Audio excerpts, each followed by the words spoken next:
I don't think it's too impactful. We could argue maybe too Ultra Ball could be something to watch out for, but it looks like both players are getting ready for our round 13 community choice feature match here at Dortmund Regionals. Owen Cameraman is starting us off with Chien Pao in the active, immediately going to use that Shivery Chill ability. So while Owen's going to take those energies, let's take a quick second to remind us how these decks will operate. Owen Cameraman is playing the Chien Pao Bats Caliber deck. First of all, Owen wants to try and get the Bats Caliber in play as soon as possible. That is a stage 2 Pokemon, has that super cold ability, which lets you attach as many water energy from your hand to your Pokemon in any way you like. As we can see, Chien Pao there on the left really likes having those water energy in play because Hellblade does 60 for each water energy you discard. But Chien Pao doesn't just attack. With its Shivery Chill ability, you can actually grab 2 water energies from your deck when Chien Pao is in active, Alex. And that is a quick rundown of the Chien Pao EX archetype. Yeah, 100%. And we'll give a very quick one for Gardevoir as well. It's a deck that is a stage 2, so it does have to take a little bit of time to set up. But once it does start to roll, it's drawing cards with that refinement ability on the Curliers, using Shining Arcana as pretty much a main attacker to hit those big numbers with that Brainwave attack, 60 plus. 30 more for each psychic energy attached to it. And how does it ramp up those energies? Well, Gardevoir EX allows you to do that with Psychic Embrace. 20 more, taking 20 damage for each psychic attached from the discard pile. So, big knockouts from both sides, but we do see Owen here just continue to burst through his deck at the moment. And we do see the Pokestop discarding the Iron Hands, which tends to be quite important in this matchup because you're just stretching for 2 prize knockouts. Yeah, I mean, there is going to be no battle of our P-Pass here for Owen, as we do see the Frigibats come down and the Radiant Greninja from a Nest Ball. So no Bidoof. We saw yesterday how important Bibarel was for the Chien Pao archetype. We're not going to see that Bidoof turn 1. We are just going to see an energy attached to the active Chien Pao, and I imagine we're going to see a pass. Yeah, let's see this hand here, because I was a bit worried about it. Oh, there's a Fog Crystal and a Level Ball. So things could go, but there's not going to be too much going right now. There's a lot of energies there available, and I'm sure James won't be too pleased. But at the same time, can take a moment to just kind of set up maybe 2 routes, maybe go for the Level Ball for the Mirage Step on the next turn, and then start rolling from there. So the hand has worked itself out, knowing that there's a Fog Crystal to get a second routes into play. Oh, it looks like, oh no, I think James is currently price checking. I was going to say maybe he's going to go for the Celebrations Mew there to try and use that Mysterious Tail to potentially find the Battle of our P-Pass. That would be nice, but you know, any sort of ball search would be ideal. But that's the sort of strange thing about Gardevoir, with I don't want to say a recent addition to the deck, but it sort of popularized a little bit later, was that use of the Mirage Step, as James does use that Fog Crystal to go for that Mysterious Tail Mew. When it's in the active, you can look at the top 6 cards of your deck and grab any item. So, in ideal circumstance, Battle of our P-Pass would be the best target, but I guess Fog Crystal, maybe in Level Ball, would also suffice. Yeah, I think James will be really looking for a second route at the very least here, because then he can go into that Mirage Step and then really sort of stabilizing his board with the refinements. Like I said, the hand wasn't too hot right now, and things are going to be cooled down from Owen's side of the board. Once more chilling is going to be coming down with a super cold. So let's see how James can navigate this turn, and let's see how pivotal this Mysterious Tail could really be. James does play the Level Ball as well, fitting through the deck, just kind of wanting to make sure, I guess. Manaphy's super important. We have to highlight that. Radiant Greninja staring down at James's board. If Owen could get a Baxcalibur down here. Because it is worth noting, Owen is not playing Cancelling Clone, so we'll not be able to get around that Manaphy and use Moonlight Shuriken that way. Will instead will have to even try and KO it if you want to use Moonlight Shuriken, or go for the other way to swing that Guardian matchup. Because you mentioned Iron Hands EX earlier. Why is that impactful? Well, it's got an incredible attack. It's definitely a card a lot of the Pokemon community has discussed many, many times. Amp you very much for 120 damage. 1 lightning and 3 colorless can just fit in. But as we do see Mew hit the Battle VIP pass as well, so this will help James stabilize. But just very quickly back on Iron Hands, but that allows Owen to continuously take 2 prizes, because James's side of the board tends to work with just single prizes for the majority of the game until James needs to ramp up with that energy attachments. Yeah, Ampy very much fantastic attack here for evening up those 1 prize attackers, and quite has a hefty HP as well. I think 230, I believe, on a basic. Not the easiest number in the world for James to hit, but there we go. Battle of our P-Pass can get 3 volts down in the Manaphy. I think that's a very ideal turn 1 for James, as Owen it's going to be Owen's turn 2. Going to start us off there with the Shivery Chill. And we've been saying a couple times this weekend, thinning is winning. And that's one thing I love so much about Chien Pao EX. When you're sort of relying on Raging Greninja or you're relying on Pokestop, if you can just take the energies out the deck, that means you're less likely to hit them, which means you're more likely to hit your combo pieces, you know, Earthen Vessel maybe, or Rare Candy, or Superior Energy Retrievals, and keep those energies safe in the hand. Because energy in the deck is the worst place to have it for Chien Pao. If it's in the discard pile, Superior Energy Retrieval can pluck it out. If it's in your hand, you can attach it. If it's in your deck, can't do anything. Well, that being said, you can Shivery Chill to find at least a couple of pieces. You got Vessel as well, so there's outs there, but yes, having access to them when you need them is the best way. And Owen's hand, a great hand, is massive here. Rare Candy in hand. Baxcalibur, I believe, is available as well because of things like this Irida. Now it's just looking for maybe the opportunity to try and find a way to bring back the Iron Hands at some point as well to try and, you know, ramp up into the prize race here.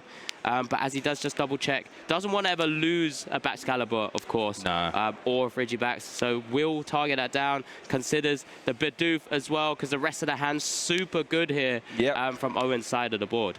I don't think we're in a world in which you can see the Iron Hands this turn. Not this turn. Not this turn. He knows where it is now. I mean, if this finds Super Odd, we might... No. Just get rid of a Baxcalibur there off that Pokestop, but I think Heavy Ball and Ultra Ball are fine targets. I'm just going to see if Owen did prize any basic Poke. He did prize the Chien Pao EX, actually. So one of them hiding away, isn't it? Yeah, that's the cowardly Chien Pao, that one. And we are going to see a manual attachment to the Chien Pao.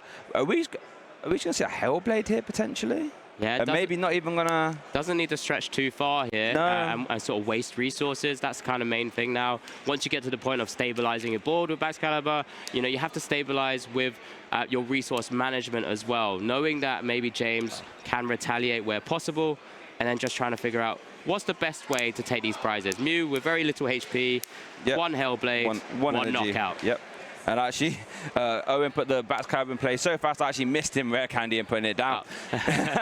So over to James Dow's going to evolve into a Refinement Curlier, lets you discard 1 card from your hand to draw 2 more, and grabs 2 energy there, 1 basic. Wait, is that hand all energy?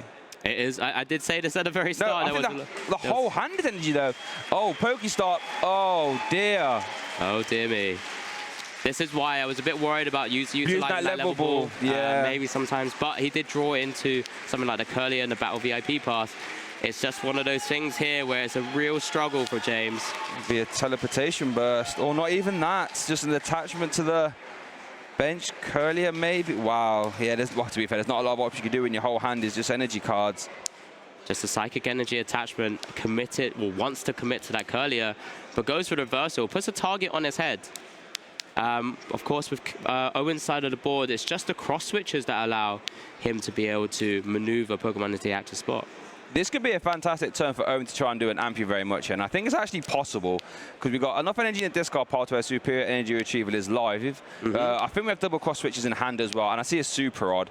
So I think it's actually possible. Now, that would be committing quite a lot, but I think when your opponent has such a slow start, as we see a concealed card to double energy, I think just really closing the door could be really strong. There's just more pieces of the puzzle with his Pokestop. Bidoof going down, not ideal, but he's already got one on the bench. But yeah, I would really like to see Owen here with that massive hand that he's accumulated here. Target down that Curlier, and does it look like he's going for it? I think we're going to see it, Alex. Baxcalibur and the Iron Hands EX is going back into deck now. This could be huge for Owen's side of the board.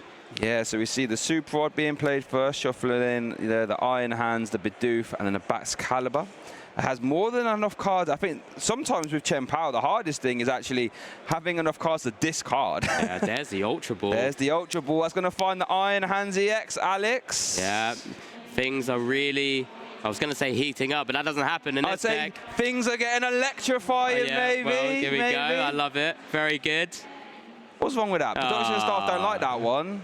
Well, I mean, it is an electric type Iron Hands. We'll give him a pass. Come on. It needs an electric energy to attack. Lightning energy, I should say.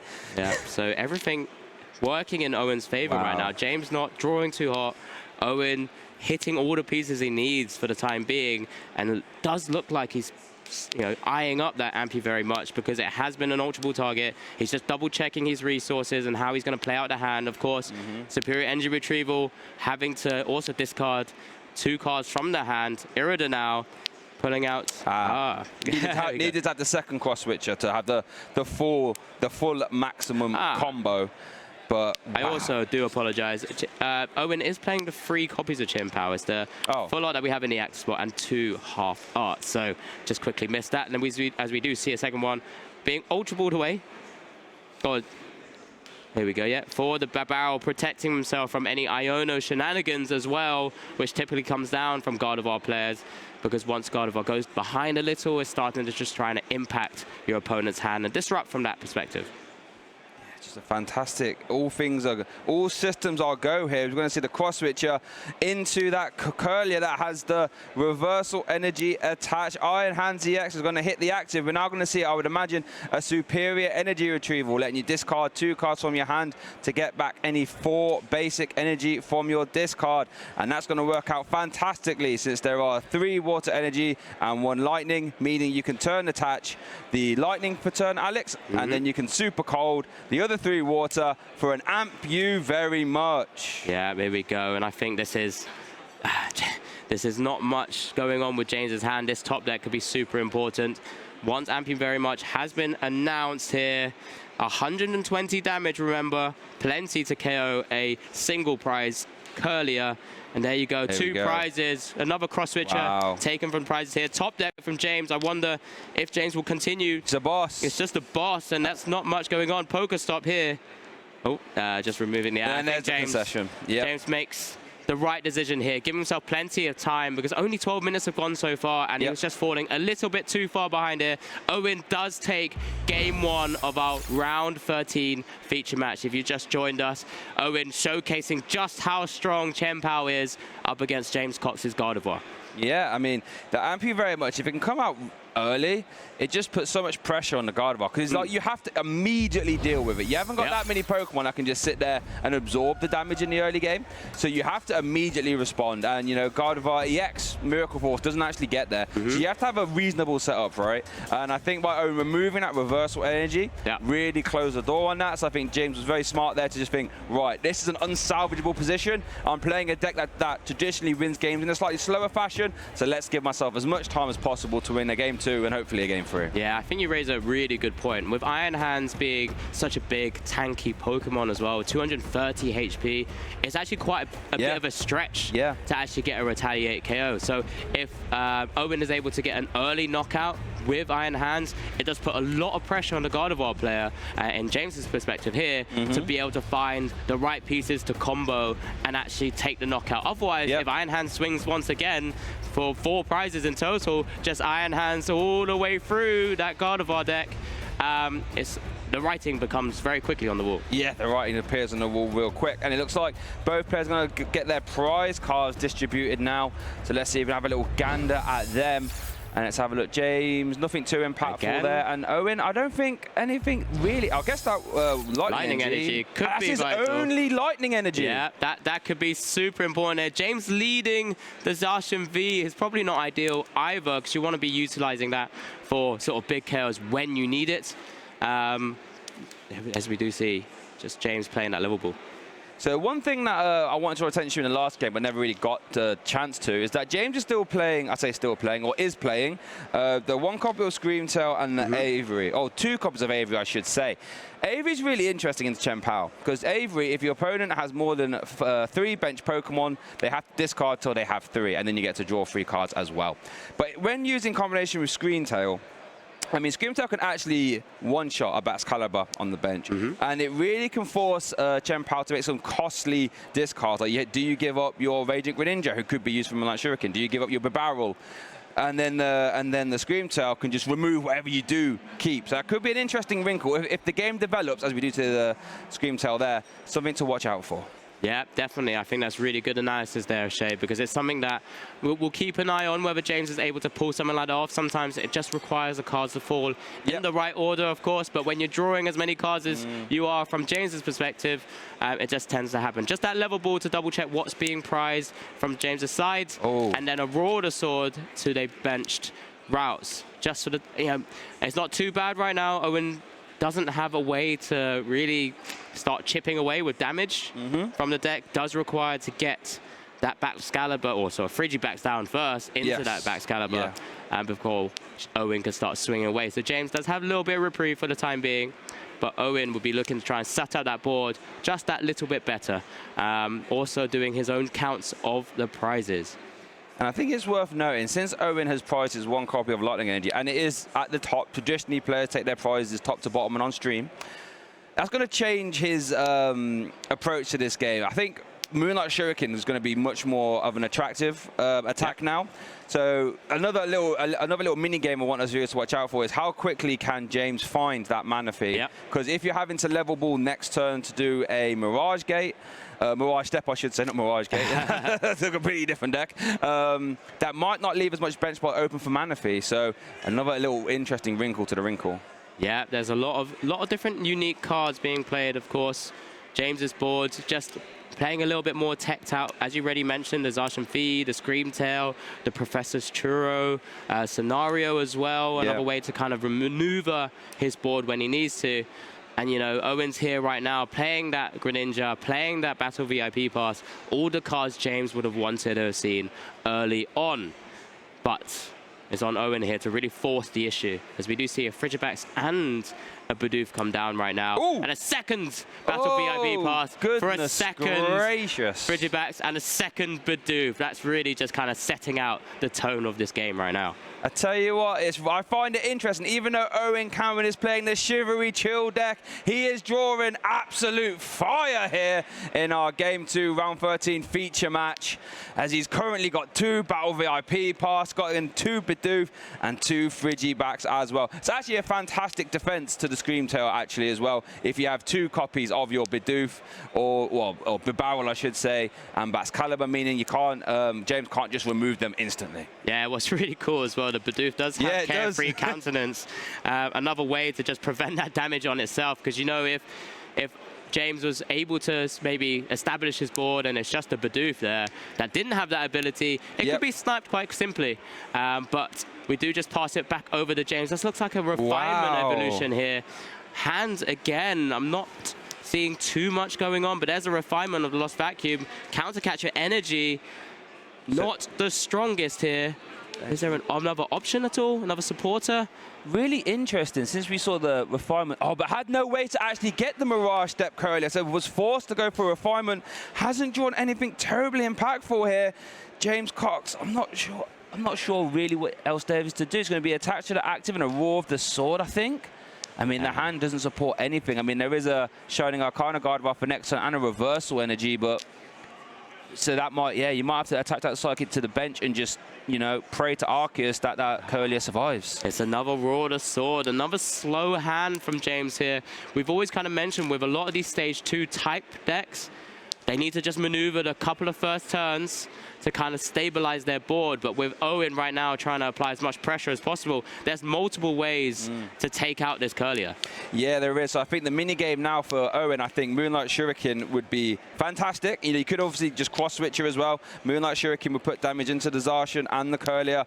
So Owen has a few ways to get around this Curlier, and we'll have Bibarel hopefully available as well. As well, I can see a concealed card. Oh, that's an Ultra Ball. That's massive. Being able to pick up pieces where he needs to. Does already have another Ultra Ball. Doesn't have the rare can. Oh, actually has Irida in hand. So right now, this looks like. Is there a superior energy retrieval in hand? There is. But with Irida as well. So I think Moonlight Shuriken is live. Most definitely, as the hand stands. One thing I love about commentating Owen playing Chien Pao is that there's things that I would do, and then Owen does something completely different, and it works out better, and I think, that's why Owen is a world-class player, and I just talk. You give yourself some credit. We're all seeing the lines of play here, although, of course, we do have the caster view. We're trying to give you guys as much information as possible, but Owen does have just so many options available to himself, as he does just find himself into the retreat of the Radiant Greninja, lining up that Moonlight Shuriken here, now into the active spot. 3 energies required for attachment. Remember, simple when you have Baxcalibur's Super Cold available to him for this turn. So we are going to see that superior energy retrieval. Just Owen debating what to discard. Going to discard a Pokestop and Iono, letting you grab up to 4 basic energy from your discard pile, as Alex rightly said, which is fine because you can go super cold, super cold, super cold, and all of a sudden Radiant Greninja is about to spread 90 damage to 2 Pokemon. Now the scary thing here is even if James is able to find and navigate out of this without another mana fee also on the board, alongside further routes that James would be looking for, that Greninja is going to be sitting there very pretty for the rest of the next couple of turns and can just keep going with that Moonlight Shuriken. Multiple Moonlight Shurikens in the same manner that we said multiple Ampu very much is from Iron Hands EX could spell a lot of trouble. And quite honestly, it feels a bit rude if you're on the receiving end of just Moonlight Shuriken turn after turns. But Barrel does get established as well in Duchess and size, and then Owen draw to he has 5 cards in his hand. But there we go, Alex. Moonlight Shuriken, 90 to the bench. Curlier going to KO that, and 90 to the Zacian. James Cox, what can you do to get back in this game? Top deck, because the Gardevoir EX is just a reversal energy, and Aurora the Sword that I believe may just spell trouble because there's the top deck of the superior energy retrieval as well. There's a fist bump. Owen Cameraman will be taking game 2. Unfortunately for James, hasn't been able to draw out of that poor hand twice in games 1 and 2. As Owen takes himself to 10 wins, 1 loss, and 2 ties. Did James even attack once in that round?